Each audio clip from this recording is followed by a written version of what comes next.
हाँ भाई बोलो ध्यान दो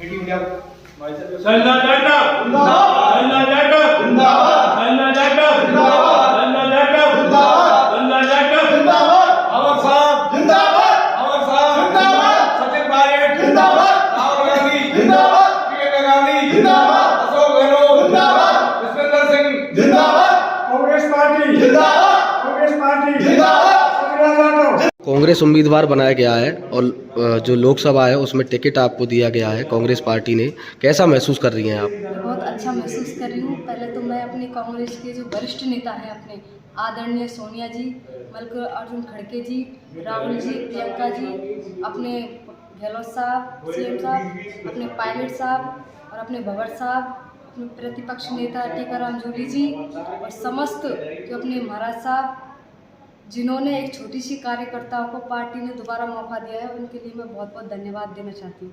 किन योजनाओं पर और किन मुद्दों पर आप चुनाव लड़ेंगी?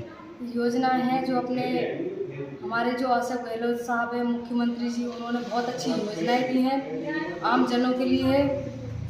और जो मुद्दे हैं जैसे कि अपने बेरोजगारी है और ERCP की योजना है और अपने जो किसान भाई हैं उनके लिए सबसे ज़्यादा जैसे कि क्षेत्र में है कंपनियां वगैरह खुलवाएंगे जिससे कि आम जनों को बहुत राहत मिले। और अपने जो जाट जो समाज है उनको भरतपुर और करौली से जो उनको आरक्षण नहीं मिला है, मैं उनकी आवाज़ संसद में ज़रूर उठाऊंगी जो वंचित रह चुके हैं, वंचित है। विधानसभा चुनाव में आपने कुछ ही मतों से हार दर्ज की थी, फिर भी कांग्रेस पार्टी ने आपको भरतपुर लोकसभा का टिकट दिया है, इस संबंध में आपका क्या कहना है? सर मैं तो बहुत ज़्यादा पार्टी को बहुत बहुत धन्यवाद देना चाहती हूँ क्योंकि उन्होंने ये जो अपनी हार है वो हार नहीं मानी है। मात्र 205 वोटों से थी, पार्टी ने दोबारा मौका दिया है जीत के लिए, तो मैं उनको बहुत बहुत धन्यवाद देना चाहती हूँ। आपका जिला भरतपुर लगता है, भरतपुर लोकसभा में 7 विधानसभा भरतपुर और डीग जिले की है, वही अलवर की केवल कठुमर है। किस तरह आपका चुनाव का प्रबंध रहेगा, किस तरह लड़ोगी आप चुनाव? बिल्कुल सर, मैं अपने जो कार्यकर्ता हैं उनके प्रबंध में चुनाव लड़ेंगे, रणनीति से लड़ेंगे। अपने महाराज साहब हैं, जितने भी MLA हैं, तैयारी से एक अच्छी जो तरीके से प्लानिंग से हर चीज़ से और आगे चुनाव लड़ेंगे। पुत्रवधू को भरतपुर लोकसभा क्षेत्र से कांग्रेस ने टिकट दिया है, क्या कहना चाहते हैं?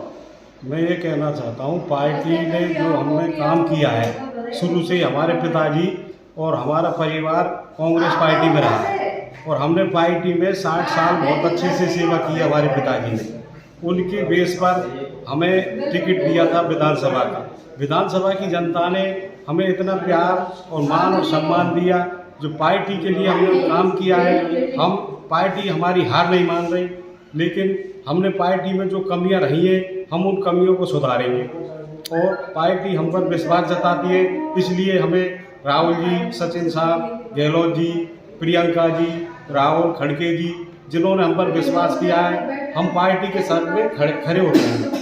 कठुमर से आपके पुत्रवधू ना कुछ वोटों से हारी थी और अब लोकसभा चुनाव कैसे जीतेंगी, किस तरह तैयारी रहेगी? वे लोकसभा में हमारा क्या है कि हम यहाँ भी हारे नहीं थे, हमारे कुछ कार्यकर्ताओं की कमी थी। उन कार्यकर्ताओं की वजह से हम थोड़ा चुनाव हारे। अब की बार हमने पूरे 8 जो ब्लॉक हैं, हमारे तहसील हैं, उनमें जाकर हम ढानी गांव जाकर हम खुद स्वयं में उस पागडोर को संभालेंगे और जितने भी विधायक हैं, जिला अध्यक्ष है, तहसील अध्यक्ष है, उनको सबको हम साथ लेकर चलेंगे और जितनी 3600 कौम की जो बिरादरी है उनसे हाथ जोड़कर जहां हम पे गलती है उनसे हम माफ़ी मांगेंगे कि वो हमारा साथ दें और ढानी और गांव जाकर हर व्यक्ति की समस्या को सुनेंगे। जैसे अभी पिछली बार आंदोलन के दौर पर जाट समाज बैठी थी, जाट धौलपुर के और भरतपुर के सब जाटों को आरक्षण दे दिया, ये इन समाज को आरक्षण नहीं दिया। इनकी भी बात को हम उठाएंगे जिससे कि हमें इनका साथ देना होगा और सभी समाजों को गांव ढानी जाकर हर समस्या को समाधान करना पड़ेगा। भरतपुर की 7 विधानसभा और 1 कठुमर की आती है, बाहरी होने का दबाव रहेगा, प्रत्याशी के नाम पर आपका क्या कहना चाहते हैं? ये जो प्रत्याशी है ये भरतपुर की है, जो बैर तहसील से आती है, और ये बहू है, ये कठुमर की है। पहले तो इनको जो पार्टी ने निर्णय किया है बेटी बचाओ बेटी पढ़ाओ, इसलिए उन्होंने बैर के हिसाब से उनको टिकट दिया है। वो कठुमर में तो उनकी ससुराल है, उनको सबसे बड़ा मान सम्मान तो वहाँ बेटी के नाम पर ही मिलेगा सातों तहसीलों में। और वो सबसे ही भाई और माता बहनों से हाथ जोड़कर भीख मांगेंगी, और हमारे यहाँ की जो भी जनता है कठुमर की, इनके साथ कंधे से कंधा लगाकर आज भी खड़ी हुई।